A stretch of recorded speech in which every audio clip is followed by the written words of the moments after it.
Good morning students. आज हम दो चर वाले रैखिक समीकरण को बीजगणित विधि द्वारा कैसे हल करते हैं इस विधि को देखेंगे। तो सभी छात्र देखें पहले कि दो योग में जो दिए हैं समीकरण के,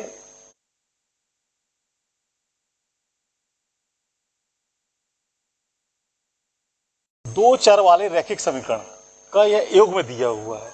ठीक है, इनको हम बीजगणित विधि से कैसे हल करेंगे। तो आप जो देखेंगे कि y के गुणांक क्या है, b1 और b2। तो y के गुणांक को हम b1 b2, इसके बाद नेक्स्ट होता है c1 c2 c1 c2 c1 c2 के बाद नेक्स्ट आप लिखिए a1 a2 a1 a2 के बाद नेक्स्ट कॉलम क्या आएगा, b1 b2। अब हम देखते हैं कि यह जो आपको फार्मूला दिख रहा है, इस फार्मूला में x अपॉन, आप देखें क्या दिख रहा है आपको, b1 का c2 से मल्टीप्लीकेशन, b1 का c2 से multiplication minus b2 c1, y upon c1 a2 c2 a1 और 1 upon a1 b2 a2 b1। तो इनके मल्टीप्लाई करके इसको आप रख देंगे और इसको सरल करके आप इसका हल कर सकते हैं। तो ये फार्मूले को याद रखिए। अब इसको कैसे यूज करना है ये हम आपको नेक्स्ट क्वेश्चन में दिखाते हैं। तो यह है क्वेश्चन है प्रश्नावली 3.5। इसमें देखेंगे कि क्वेश्चन 1 में हमको ये दिखाना है कि इन क्वेश्चन में किसका अद्वितीय हल है, किसका कोई हल नहीं है और किसके असीमित हल हैं। तो इसके लिए हमने आपको मेथड बताया था कि क्या चेक करेंगे। सबसे पहले क्वेश्चन इसका फर्स्ट देखेंगे, a1 upon a2। a1 upon a2 कितना है, यहाँ x का गुणांक कितना, 1 और a2 3। फिर हम देखते हैं -3 अपॉन -9, इसके बाद -3 अपॉन -2। ठीक है, अब हम इसको और सरल करते हैं तो ये हो जाएगा 1/3 और इसको हम सब्ट्रैक्ट करेंगे तो ये 3 टाइम्स जाएगा, तो ये किसके इक्वल हो जाएगा, 1/3 और ये कितना हो जाएगा, 3/2। तो हम ये देखते हैं कि यह जो मान है यह इक्वल है और लेकिन यह इक्वल नहीं है। ठीक है, तो एक किसका मान है, यह जो मान है आपका a1 अपॉन a2, यह किसका मान है b1 अपॉन b2 और यह किसके बराबर है, c1 अपॉन c2। ठीक है, तो ये अगर ये वाली कंडीशन किसके लिए होती है, इसका क्या निष्कर्ष निकलता है कि इसका कोई हल नहीं है। क्लियर। यदि इसी प्रकार से हम सेकंड क्वेश्चन को देखते हैं, सेकंड क्वेश्चन इसमें देखते हैं कि a1 अपॉन a2 इक्वल कितना है, 2/3। b1 अपॉन b2 किसके बराबर है, 1/2। c1 upon c2 equal upon -8, 5/8। अब हम देखते हैं, स्पष्ट है कि a1 अपॉन a2 बराबर नहीं है b1 अपॉन b2 के और यह बराबर नहीं है c1 अपॉन c2 के। तो अगर a1 अपॉन a2 अब बराबर नहीं है b1 अपॉन b2 के, इसका मतलब क्या होता है,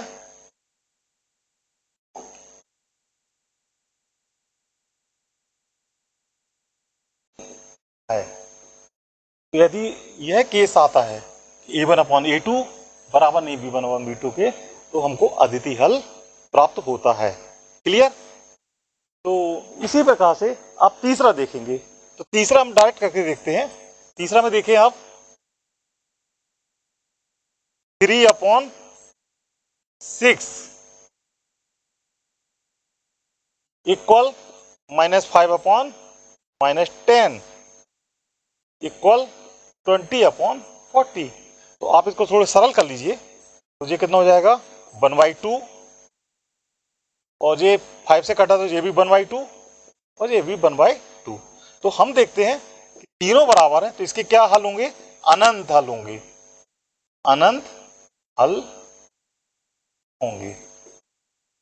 इसी प्रकार हम फोर्थ क्वेश्चन चेक करते हैं। फोर्थ में 1/3 नॉट इक्वल टू V1/V2, 3/3 -3/3।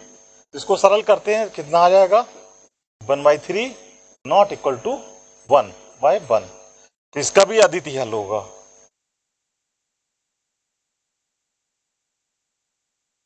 अद्वितीय हल है। तो हम देखते हैं कि पहले केस में कोई हल नहीं है, दूसरे केस में अद्वितीय हल है, तीसरे में अनंत हल है, और चौथे केस में भी अद्वितीय हल है। तो आप इनके जो हमने नियम बताए थे, उन्हीं नियम के आधार पर आप इसको चेक कर सकते हैं कि कौन सी कंडीशन इसमें फुलफिल कर रही है। अब हम अगला क्वेश्चन देखते हैं। हम यहाँ पर प्रश्नावली 3.5 का सेकंड क्वेश्चन हमने देखा था, इसका अद्वितीय हल था। तो इसको क्या करेंगे, हम बीजगणन विधि से हल करेंगे। तो बीजगणन विधि के लिए हमने आपको यह शो किया था कि यहाँ पर हम x लिखेंगे, यहाँ पर y लिखेंगे, और यहाँ पर 1 लिखेंगे। अब हम x के साथ y के गुणांक कितने हैं, 1 और 2। इसके बाद 5 को यहाँ पर ले आइए, तो -5 -8 C1 C2 हो गया। इसके बाद A1 A2 कितना है 2 और 3। फिर इसके बाद B1 B2 1 2। क्लियर? अब हम क्या करेंगे, बीजगणित विधि से x अपॉन इसका मल्टीप्लिकेशन करेंगे, 1 इंटू -8 माइनस 2 इंटू -5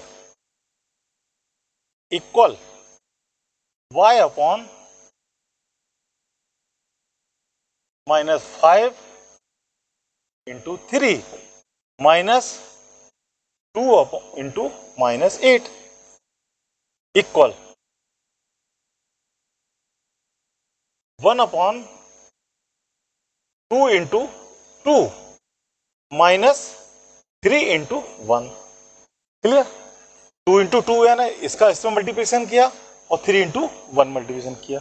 अब हम इसको थोड़ा सिंपल करते हैं, तो क्या आ जाएगा, x अपॉन -8 और माइनस माइनस प्लस 2 इंटू 5 10 -15 और minus minus plus 16 equal 2 into 2 4 -1।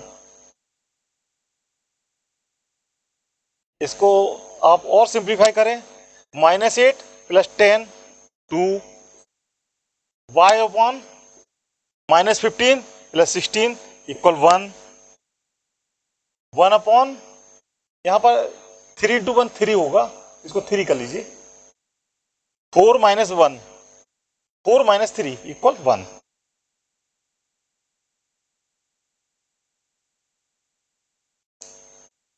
अब हम इसको देखते हैं।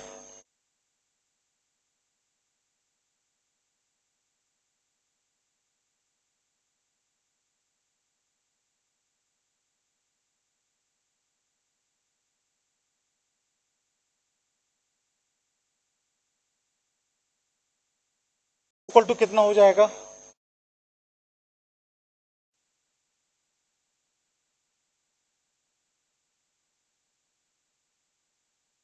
इस 2 को आप 2/1 करेंगे, 2/1 इक्वल 2। y इक्वल टू कितना, 1/1 इक्वल टू 1। तो आपके जो आंसर है x equal to 2 and y equal to 1। Clear. तो यहां पर आपने बीजगणित विधि से कैसे क्वेश्चन हल करना है ये देख लिया। अब हम अगला क्वेश्चन देखते हैं। हमको इसमें अपरिमित रूप से अनेक हल होंगे उस कंडीशन में a और b का मान ज्ञात करना है। क्या करना है हमको, a और b का मान ज्ञात करना है। तो हमको पता है अनेक हलों, अनेक हल होंगे तो उसकी कंडीशंस क्या है, यदि a1/a2 इक्वल है b1/b2 इक्वल है c1/c2, ये इसकी कंडीशन है। ठीक है। अब इसमें a1/a2, a1 कितना है यहाँ पर 2, a और a2 कितना है a minus b equal b1/b2 3/a plus b equal c को 7 को आप लेफ्ट में ले आएंगे तो -7 अपॉन -3a प्लस b -2। तो हम ये देखते हैं कि इसको k मान लेते हैं, k, इसको k माना। क्लियर। तो आप देखेंगे कि a minus B equal 1/k मान लीजिए, इक्वल कितना हो जाएगा 2k, और a plus B equal 3k। ठीक है। तो a minus B equal to 2k है, a plus B equal to 3k। तो हम देखते हैं कि a plus B equal to 3k यहां लिख दीजिए। इसको सिंपल करिए। सिंपल करने के लिए क्या करेंगे, हम बीजगणित विधि से विलोपन विधि का यूज करके इसको ऐड करेंगे। क्या आ जाएगा, minus B plus B cancel हो गया, 2a इक्वल टू 5k,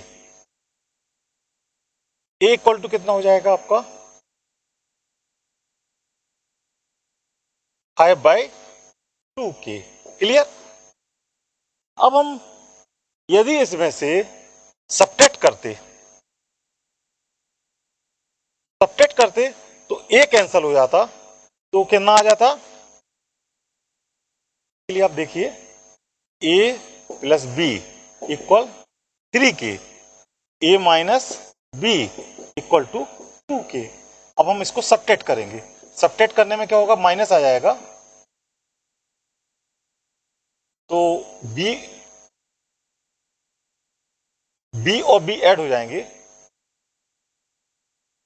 और a और एक कैंसिल हो जाएगा, कितना आ जाएगा 2b इक्वल k। तो यहां पर b इक्वल टू कितना हो जाएगा k/2। क्लियर। तो अब a का मान और b का मान k के फॉर्म में है। तो हम यहां पर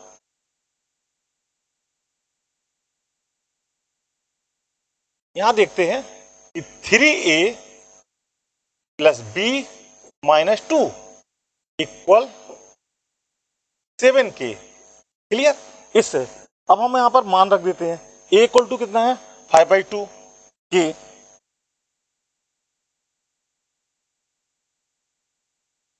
b इक्वल टू कितना है k/2, और -7k इक्वल टू -2 को इस तरफ ले आइए, तो कितना वैल्यू आ जाएगी आपकी 15।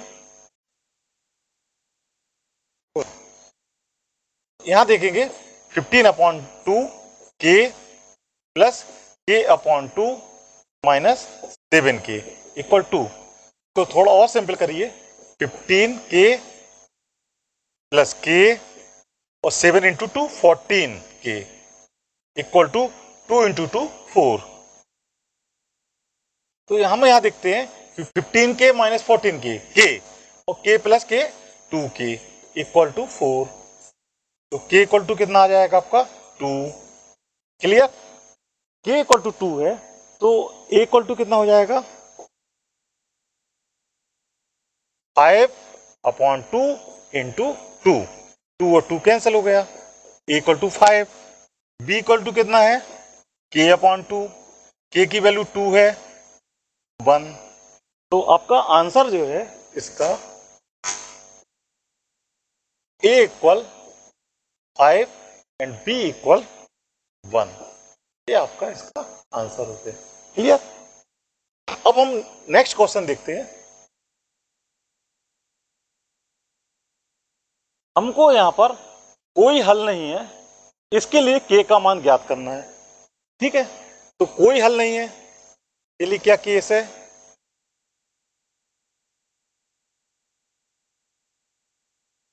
a1/a2 equal b1/b2 not equal c1/c2। तो अब मान रखिए आप 3/2k-1 और b1 b2 का गुणांक कितना है, 1/k-1 नॉट इक्वल c1-1/-2k+1। ठीक है, तो हम यहां देखते हैं कि यह केस इक्वल है। ठीक है, इक्वल होगा तो कितना हो जाएगा आपका 3k-1 क्रॉस मल्टीप्लिकेशन करने पर 2k-1, 3k-3 2k-1, तो 3k-2k 3-1, तो कितना आ गया, k equal 2, k equal to 2 इसका मान होगा। क्लियर?